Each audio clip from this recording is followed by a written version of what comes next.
Investment in securities are subject to market risk. Please carry out your due diligence and read all the related documents carefully before investing. Channel को subscribe करना ना भूलें और हमारे ताज़ा video सबसे पहले देखने के लिए बेल आइकन को दबाएं।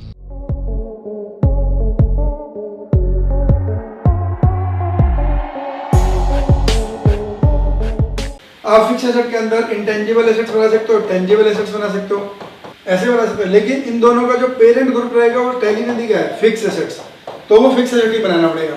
एक यहाँ पे आओगे, यहाँ पे आप लिखोगे, मान लीजिए मैंने यहाँ पे एक लेजर बनाया गुडविल, मैंने कोई बिजनेस परचेज करा था। बिजनेस परचेज करने में उसकी एसेट और लाइबिलिटी जो नेट बैलेंस था वो था 80 लाख रुपए, मैंने उसे दिए 100 करोड़ रुपए। इसकी जो नेट था एसेट माइनस लाइबिलिटी जो इसकी वर्थ आई थी वो थी 80 लाख रुपए, मैंने दिए इसे 100 लाख रुपए। तो क्यों दिए उसे 20 लाख रुपए फालतू? उसकी गुडविल के है ना, इतने साल से जो उसने अपनी ब्रांड बनाई है मार्केट में, इसके और गुडविल के पैसे मिलते हैं। आज अगर मान लीजिए रिलायंस अपना बिजनेस बेचना चाहे तो क्या जो उसकी एसेट और लाइबिलिटी का नेट होगा उतना ही पैसे लेगा वो?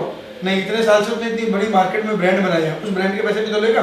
तो एसेट माइनस लाइबिलिटी से ज्यादा जो पैसा दिया जाता है दिस इज कॉल्ड गुडविल। तो मैं गुडविल परचेज करता हूं तो गुडविल की एंट्री करूंगा। अगर गुडविल जैसे रिलायंस के ग्रुप में कोई गुडविल की एंट्री नहीं हो रही होगी, जो सेल्फ जनरेटेड गुडविल है उसकी कोई कॉस्ट नहीं होती, उसकी कोई एंट्री नहीं होती।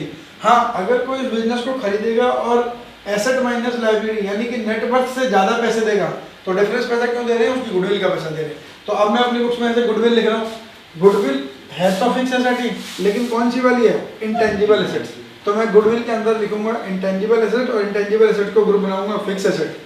अब मैंने कोई कार अकाउंट बनाया, car is a tangible asset, है तो फिक्स एसेट ही, तो कार का ग्रुप क्या लिखूंगा? टेंजिबल एसेट के अंदर again tangible asset is again under the head fix asset. तो मैं सब ग्रुपिंग अपनी मर्जी से कर सकता हूँ, अपनी अकाउंटिंग को ध्यान में रखते हुए अपने हिसाब से, वो अलाउड है, उसमें कोई प्रॉब्लम नहीं है। आपको कोई भी ट्रांजैक्शन देखने के बाद सबसे पहले यही डिसाइड करना है कि यहाँ पे क्या लेजर बनेगा और उस लेजर का ग्रुप क्या होगा। जितना परफेक्ट आप ग्रुप डालोगे उतनी ही परफेक्ट रिपोर्टिंग आएगी। मान लीजिए यहाँ पे आपने कैपिटल अकाउंट लिखा और यहाँ पे ग्रुप लिखा सेल्स अकाउंट, एररलेस लिख दिया, सिलेक्ट हो गया सेल्स अकाउंट गलती से। अब आप एंट्री करोगे तो यहाँ ये लेजर दिखेगा ही नहीं। आप सोचोगे मैं कैपिटल अकाउंट बना के तो आया था, दिख नहीं रहा एंट्री में। क्यों नहीं दिखेगा? क्योंकि तो आप ग्रुप सेल्स अकाउंट डाल के आ गए हो, तो सेल्स अकाउंट तो दिखेगा ही, केवल F8 में हो गई, दिखेगा ही नहीं।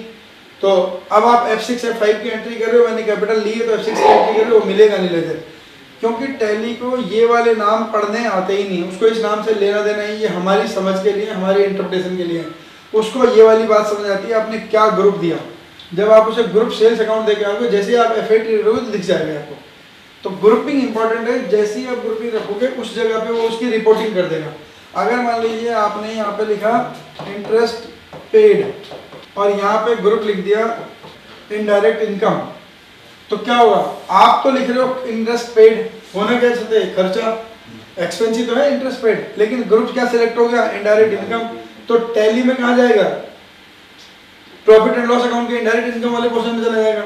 उसको ये पता ही नहीं आपने क्या लिखा है, टैली को ये पढ़ना आता ही नहीं, उसको तो यही पढ़ना आता है। जो आप ग्रुप में लिंक करा दोगे वो वही पढ़ देगा। तो ग्रुप इंपॉर्टेंट है, एंट्री करने से ज्यादा इंपॉर्टेंट ग्रुप है। ग्रुप गलत हो गया तो रिपोर्टिंग गलत हो जाएगी। आप इंटरेस्ट पेड की एंट्री करी और वो 25 लाख रुपए का इंटरेस्ट पे करा था, बजाय खर्चा होने के क्या हुआ? इनकम साइड में चला गया और ध्यान नहीं दिया, ओवर साइड की वजह से मैनेजमेंट इसी को अपनी एक्चुअल इनकम मानकर चला गया, डिसीजन ले लिया, तो काम खराब हो जाएगा सारा। 25 लाख रुपए का एक्सपेंस होना था, 25 लाख रुपए की इनकम होगा, उल्टा 50 लाख रुपए का इम्पैक्ट आ गया मेरे P&L में। तो ग्रुपिंग इसलिए बहुत इंपॉर्टेंट है। अगर ग्रुपिंग गलत हो गई तो कहानी गई भैंस पानी में, फिर गड़बड़ हो जाएगी कहानी। तो ग्रुपिंग सबसे इंपॉर्टेंट है। टैली में ग्रुपिंग में सारा खेल है ना। तो ग्रुपिंग बनाते रहते हैं और एंट्री अपने कर देख लिया, अभी देखते हैं कि करके क्या होता है ना। देखो एक कुछ चीजें और देख लो। Enter the name of the ledger account, duplicate name are not allowed. नमस्कार दोस्तों, मैं नेहा। NIFM के बारे में जैसा आप लोग जानते ही हैं कि NIFM जो है वो बेस्ट इंस्टीट्यूट है जो फाइनेंशियल मार्केट, फाइनेंशियल अकाउंटिंग के कोर्सेज प्रोवाइड करता है और हम लोग जो स्पेशलाइज्ड हैं वो अपनी प्रैक्टिकल नॉलेज के लिए है। आज मैं जिस कोर्स के बारे में बात करना चाह रही हूँ वो कोर्स है advance diploma in financial accounting and business taxation. जी हाँ, अकाउंटिंग सेक्शन में अपना करियर बनाने के लिए आपके पास बहुत सारी अपॉर्चुनिटीज हैं। आज हर एक कंपनी 2 से 3 अकाउंटेंट को रिक्रूट करती है।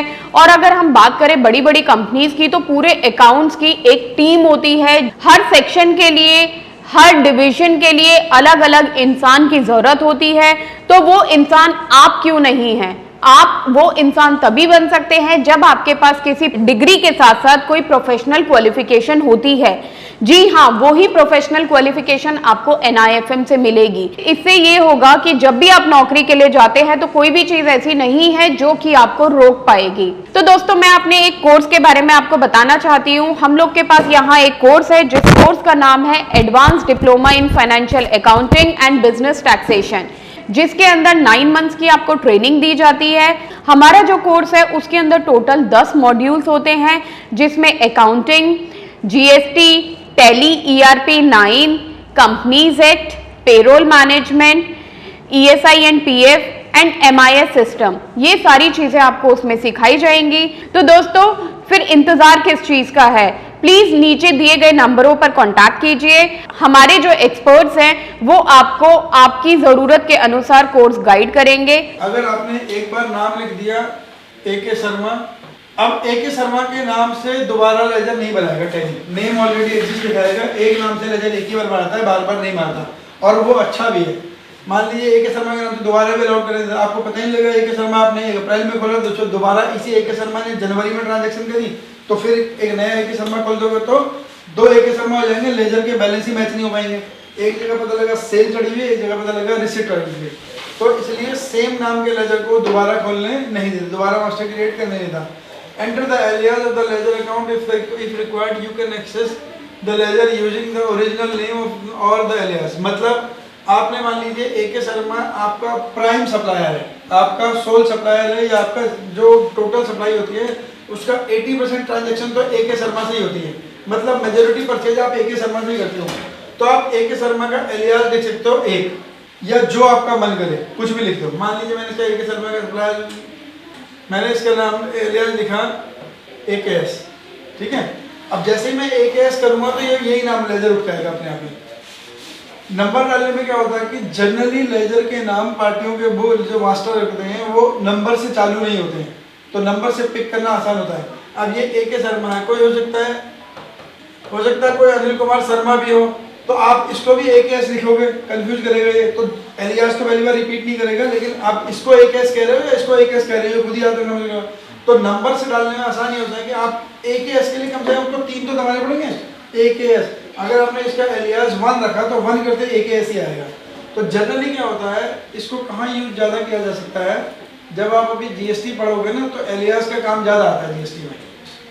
एलियास का काम कैसे ज़्यादा आता है, GST में आता है आउटपुट CGST आउटपुट GST एक साथ रखते हैं, IGST एक अलग से रखता है ना, ऐसे करके GST चार्ज होता है। सेम जब आप परचेज करते हो तो आता है इनपुट CGST, इनपुट SGST और इनपुट IGST, ऐसे ये परचेज के डब्बे लगता है।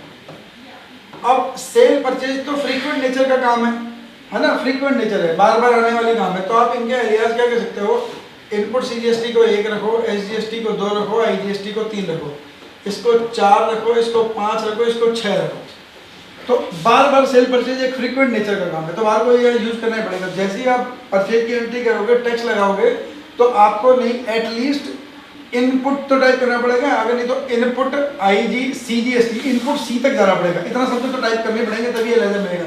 तो बेटर क्या, 1 प्रेस करो यही लेजर आएगा, 2 प्रेस करो ये आ जाएगा, 3 करो ये आ जाएगा। तो आपके देखो सबको अगर एलियास में नंबर दे दोगे तो आपको कोडिंग के थ्रू अकाउंटिंग करनी पड़ेगी, फिर आपको याद रखना मुश्किल हो जाना है। इसलिए सिलेक्टेड लेजरों को एलियास दो, जैसे बैंक का लेजर हो गया। अगर आपके यहाँ कैश का काम बहुत ज़्यादा होता है, जैसे डिपार्टमेंटल स्टोर है, रिटेल स्टोर है, आपका रेस्टोरेंट चेन आइटम है जहाँ कैश ज़्यादा कलेक्ट होता है, फिर आप कैश को भी कोई कैश लेजर को भी एलियास दे सकते हो कि बार बार कैश आता है ना, तो वहाँ पे भी कर सकते हो। नहीं तो जनरली हम टैक्स को दे देते हैं 1 2 3, आउटपुट को 4 5 6, बस। इनसे क्या होता है, जैसे ही सेल परचेज करी टैक्स लगाने के बाद यही आउटपुट से सेल वाले 4 से चालू हो रहे हैं, परचेज वाले 1 से 3 चालू हो रहे हैं, तो एलियास से सेम लेजर रिकॉल हो जाता है। Select group of from the list of category, जो वहाँ पे ग्रुप ऑफ लिस्ट दी है टैली ने, वहाँ से ग्रुप सेलेक्ट करना है किसी मास्टर को क्रिएट करने के बाद। To create a new group from its, जो अभी मैंने आपको बताया, आपको अगर कोई नया ग्रुप बनाना है तो ऑल्ट सी से आप टैली में ग्रुप बना सकते हो। मास्टर बनाने के लिए भी ऑल्ट सी काम होता है, लेजर के लिए भी। टैली में कुछ भी क्रिएट करना है तो वो ऑल्ट सी से ही क्रिएट होता है, उसमें कोई डाउट नहीं है ना। You can alter the ledger account into the ledger account। ऐसे कोर्स के बारे में बात करना चाह रही हूँ जिस कोर्स को करने के बाद आपके लिए सारे दरवाजे खुल जाते हैं। आप जो करना चाहें वो कर सकते हैं। आप इस फील्ड में जॉब करना चाहें, आप जॉब कर सकते हैं। आप अपना खुद का ब्रोकिंग हाउस ओपन करना चाहें, आप अपना ब्रोकिंग हाउस ओपन कर सकते हैं। आप सेल्फ ट्रेडिंग करके पैसा कमाना चाहें, आप वो कर सकते हैं। आप फ्रीलांसिंग करना चाहें, वो कर सकते हैं। तो दोस्तों, ऐसी चीज आपको कहां मिलेगी जिसके बेसिस पर आप कुछ भी कर सकते हैं और बहुत सारा पैसा अर्न कर सकते हैं। कोर्स का नाम है advance diploma in financial market management. Advance diploma in financial market management जो कोर्स है, ये NIFM national institute of financial market का सबसे बेस्ट कोर्स है, क्योंकि जिस भी स्टूडेंट ने ये कोर्स किया है वो आज बहुत ही अच्छे लेवल पर जॉब कर रहा है। Advance diploma in financial market management के कोर्स की ड्यूरेशन है 1 ईयर, और 1 ईयर के अंदर हम लोग आपको वो सारी चीजें सिखाते हैं जो चीजें रिक्वायर्ड होती है इस इंडस्ट्री में एंटर करने के लिए। इस कोर्स के 5 लेवल्स होते हैं जिसमें हम लोग बेसिक से लेके एडवांस तक सब चीजें सिखाते हैं। और दोस्तों, हमारे यहाँ पे जो हमारे टीचर्स हैं वो बहुत ही एक्सपीरियंस टीचर्स हैं। 15-15, 20-20 साल के साथ उनका एक्सपीरियंस है और उनको इसी मार्केट का एक्सपीरियंस है। प्रैक्टिकली वो लोग आपको टीच करेंगे और they are very down to earth. आपको किसी भी टाइम पर कोई भी डाउट है, कोई भी क्वेरी है, आप एक चीज को अगर 10 बार भी पूछेंगे तो वो आपको बड़ी ही इजीली आपके डाउट्स क्लियर करेंगे। चेंज दिस ग्रुप्स क्लासिफिकेशन और एट एनी टाइम आपने मान लीजिए ग्रुप बनाया CGST, इसका ये लेजर 2 क्रिएट करे, इसका ग्रुप बना दिया आपने करंट लायबिलिटी, जबकि इसका ग्रुप बनाया था ड्यूटीज एंड टैक्सेस। तो आप इसको चेंज कर सकते हो, कोई इशू नहीं है ना। आप अल्टर कर सकते हो, ग्रुप भी चेंज कर सकते हो। जैसे आउटपुट लिखा, आउटपुट इधर आप लिखना चाहते थे O/P लिखना चाहते थे तो ये भी कर सकते हो, या O/P लिखा था लेकिन आप चाहते हो पूरा लिख दो तो वो भी कर सकते हो, चेंज भी कर सकते हो। लेजर में, नाम में, ग्रुप में ऑल्ट्रेशन अलाउड है। Enter the opening balance. The opening balance is applicable when the ledgers is an asset or liability and also if it is a balance. मान लीजिए आप अभी तक क्या कर रहे थे, आप टैली में तो एंट्री कर रहे थे, लेकिन या किसी और सॉफ्टवेयर में बेशक एंट्री कर रहे थे, आप टैली में एंट्री कर रहे थे पिछले साल तक। इस साल से आपने क्या करा, आपने बोला 1 अप्रैल 25 से मैं नई बुक्स बनाऊंगा, क्योंकि इसमें वो लेजर भी पड़े हैं जिनमें हम पिछले 10-10 सालों से काम नहीं कर रहे हैं। कंटिन्यूस बुक चली जानी, ऐसे लेजर पड़े हैं जो 10-10 साल से काम नहीं हो रहे हैं इसमें। तो आपने 1 अप्रैल 25 से न्यू सेट ऑफ बुक्स बनाया, टैली में नई कंपनी क्रिएट करी। उस कंपनी में अब आप क्या करें, जो पिछले साल के ट्रायल बैलेंस है, बैलेंस शीट में जो बैलेंसेज हैं एसेट और लायबिलिटी के, उनके ओपनिंग बैलेंस को लाने पड़ेंगे ना। तो आप उनके ओपनिंग बैलेंस डाल सकते हो एट वंस, एक बार में डाल सकते हो, सारे लेजर एक साथ क्रिएट करो, या फिर आप एंट्री करते करते भी ओपनिंग बैलेंस डाल सकते हो, है ना। एंट्री करते रहे ओपनिंग बैलेंस डालने में आपको 2 बार एंट्री करना, 2 बार सेलेक्ट करना पड़ता है। अगर एक साथ लेजर क्रिएट करोगे तो एक ही बार में जाएगा, अगर पहले ही आप ओपनिंग बैलेंस डाल दोगे तो एक ही बार में हो जाएगा। लेकिन एंट्री करते टाइम क्या होगा, आपको एक बार लेजर क्रिएट करना पड़ेगा, दूसरी बार में ओपनिंग बैलेंस लेगा, तो ओपनिंग बैलेंस भी डाल सकते हो। Except the screen edge always. अब जहाँ से भी आपको टैली में कुछ सेव करना है तो शॉर्टकट कमांड क्या है, Ctrl+A। तो अभी तक 2 कमांड आई, Alt+C टू क्रिएट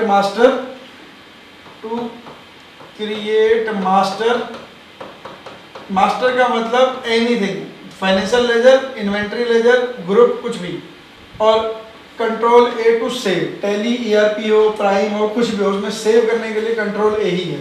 तो टैली की ये बेसिक चीज़ है ना। अब चलते हैं हम टैली की तरफ। देखो, जब आप टैली प्राइम ऑन करते हो तो टैली प्राइम की पहली स्क्रीन है। अगर कोई कंपनियां बनी होंगी तो बाय डिफॉल्ट की कंपनियों की लिस्ट दिखा देगा आपको, है ना। अगर कोई कंपनी बनी, अगर पहली बार आप टैली प्राइम इंस्टॉल करोगे तो लिस्ट नीचे ब्लैंक होगी, ये आ गई सीधे create, select, specify path, select from drive. अब टैली प्राइम में आने के बाद टैली ने ये काम अच्छा करा कि पाथ कॉपी करने के कमांड तो पहले भी थे, लेकिन आप यहाँ से ढूंढ भी, जैसे वर्ड और एक्सेल में ढूंढते हो ना, कहीं डाटा रखा है तो ऐसे ढूंढ सकते हो। मान लीजिए कोई डाटा डी ड्राइव में, ये वाली डाटा है तो ये यहाँ से खुल सकता है ना। तो आप टैली प्राइम आने के बाद यहाँ पे सेलेक्ट फ्रॉम ड्राइव में जाने के बाद आप ई ड्राइव में जाकर ढूंढ सकते हो, डी ड्राइव में जाकर ढूंढ सकते हो, जहाँ पे भी आपका टैली का डाटा रखा है वहाँ से ढूंढ सकते हो, पहले ये वाली ऑप्शन नहीं थी, टैली प्राइम आने से पहले वाले वर्जन में, टैली ERP 9 वगैरह में यहाँ नहीं थी। हाँ, स्पेसिफाई पाथ की ऑप्शन हमेशा थी। स्पेसिफाई पाथ का मतलब है कि मेरे को पता है कि मेरा डाटा कहाँ रखा है, मैं वहाँ से लेकर आ रहा हूँ। जैसे मान लीजिए ये H ड्राइव पे है, D ड्राइव पे सॉरी, ये मैंने पाथ कॉपी करा, यहाँ पे हो specify path, control V paste मारो, ये आ गया, यहाँ पे आपको डाटा दिख जाएगा, है ना। तो आप पाथ कॉपी करने की ऑप्शन तो पहले भी थी, आज भी है, लेकिन जो आप ढूंढ सकते हो जाके वो ज़्यादा अच्छी चीज़ है। ये वाला डाटा चला है, तो कॉपी करने के लिए क्या है, Alt D। अगर आपको ऊपर वो बार पे जा रहे हैं ना, इस वाली बार पे जाना है, तो एक तो माउस से जा ही रहे हो आप, माउस से नहीं जाना चाहो तो आप सीधे Alt D कर सकते हो। Alt, आपका कर्सर कहीं भी है, Alt D करोगे यहीं आएगा। Alt D से सीधे एड्रेस बार कॉपी होती कर लो, सिलेक्ट हो जाएगी, कॉपी करो Alt C, यहाँ पर टैली पे आओ, select specify path, control V, है ना। ये पाथ कॉपी करोगे तो ये कंपनियाँ दिखा देगा आपको, ये कंपनियाँ हैं। तो आप यहाँ पे डाटा कर सकते हो, एक्सेस कर सकते हो। नहीं तो आप पहली बार कंपनी बना रहे हो तो create company, ABM trading company, यहाँ पे इस कंपनी का एड्रेस डालना है और कंप्लीट एड्रेस डालना है, क्योंकि आपकी जो टैली से जो भी स्टेशनरी प्रिंट होगी, आपका सेल्स बिल, आपका sales voucher, debit note, credit note, cash receipt, जो भी स्टेशनरी जनरेट होगी टैली से प्रिंट होगी, वो आपका एड्रेस डिटेल सारी इसी पेज से लेगा। इसके अलावा कहीं एड्रेस डिटेल डालने की जगह नहीं है। तो यहाँ पे कंप्लीट एड्रेस डालना है। ये स्टेट की लिस्ट दी है, टैली की स्टेट। आप अगर यहाँ पे स्टेट डाल भी दोगे ना यहाँ पे लाके, तो इस स्टेट का टैली का कोई रेलेवेंस नहीं है, टैली इस स्टेट को नहीं पड़ेगा। GST लगाने के लिए आपको टैली इस वाली स्टेट को पड़ेगा जो उसने लिस्ट दी है।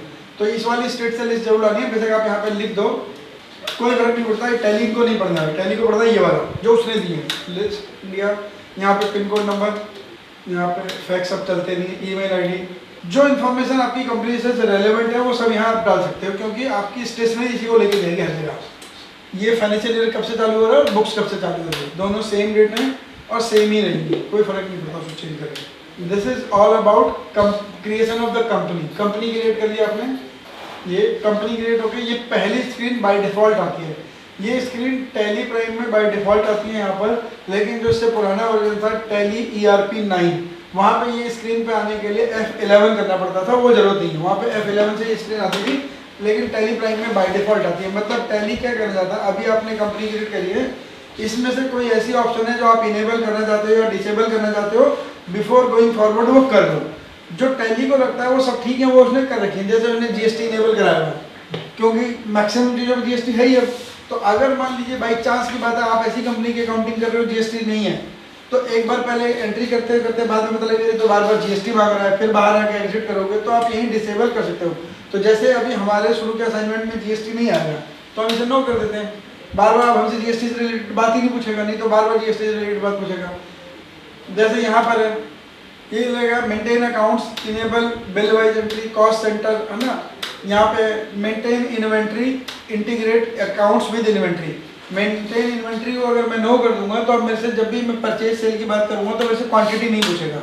मान लीजिए मैं कुछ ऐसे बिजनेस में जो क्वांटिटी डील ही नहीं होती, सर्विस में हो, मान लो जैसे मैं एजुकेशन सर्विस में हूँ, हमारे यहाँ क्वांटिटी का कोई लेना देना है, तो जब मैं सेल परचेज की एंट्री मांगूंगा तो मेरे से क्वांटिटी पूछेगा, आइटम पूछेगा, तो जरूरत ही नहीं है। या कोई और चीज़ है जहाँ पे आप क्वांटिटी, या जैसे क्या होता है, रेस्टोरेंट होता है ना, जहाँ रेस्टोरेंट हो गया और आपका कॉफ़ी शॉप वगैरह हो गए, वहाँ पे क्या होता है, स्टॉक मेंटेन करने के लिए, उनकी बिलिंग करने के लिए एक अलग सॉफ्टवेयर होता है, क्योंकि वहाँ इतनी छोटी छोटी चीज़ें होती है ना, इतनी छोटी चीज़ें होती है, इतनी छोटी छोटी एक स्टैंडर्ड में माइन्यूट कंज्यूम हो रही होती हैं, वो टैली में आप अकाउंट फॉर्म नहीं कर पाओगे। तो टैली में आप क्या करते हो, सेल की एंट्री करते हो, केवल दिन भर की सेल 50,000, दिन भर की सेल 1 लाख रुपए। तो आप अगर दिन भर में वहाँ टैली में ये डालने पड़े, एक फुल प्लेट राइस, एक हाफ प्लेट कड़ी पनीर, वो कड़ी चावल ऐसे डालने लग जाएगा तो हो जाएगा ना। तो टैली में फिर आप अकाउंटिंग नहीं कर पाए, तो उसके लिए क्या होता है, उसका बिलिंग सॉफ्टवेयर एक अलग है। वहाँ से आपके पास टर्नओवर की वैल्यू आ रही है कि आज दिन भर में 1 लाख रुपए की सेल हुई, दिन भर में 2 लाख की, तो अब आपको क्वांटिटी चाहिए ही नहीं, इन्वेंट्री चाहिए, तो आप इसे नो कर दो, आपसे पूरे टाइम में वो इन्वेंट्री की बात ही नहीं करेगा। अब जब सेल परचेज करोगे तो इन्वेंट्री बात नहीं करेगा, क्योंकि इन्वेंट्री आप टैली में मेंटेन ही नहीं कर पाओगे, आपका नेचर ऑफ बिजनेस ऐसा है, टैली आपका उस नेचर ऑफ बिजनेस को सपोर्ट ही नहीं कर रहा। जैसे डिपार्टमेंटल स्टोर होते हैं, वहाँ पे 1 घंटे में, 2 घंटे में, 3 घंटे में हर बार स्कीम चेंज हो रही है, एक के साथ 2 फ्री, कभी 10% का डिस्काउंट, कभी 20%, कभी 15 अगस्त पर डिस्काउंट, कभी 26 जनवरी, तो वो टैली में ऑप्शन ही नहीं है वो सारी ऑप्शन। तो उसका POS जो है, point of sale software system में, वो उसका अपना अलग है, वहाँ से तो आपको एक बल्क वैल्यू, एक बैच फाइल आती है कि आज दिन भर में 1000 बिल कटे, ये लो। अगर 1000 बिल रोज की एंट्री करने लगोगे, सोच लो कितने अकाउंटेंट चाहिए, तो वो होगा नहीं। तो आपको एक सेल की एंट्री चाहिए दिन भर की, आज ये होगी, तो आप इन्वेंट्री आपको लेना नहीं, आप यही मना कर दो बिफोर गोइंग फॉरवर्ड। तो आप यहाँ मना कर सकते हो, यस नो अपनी मर्जी से चूज कर सकते हो।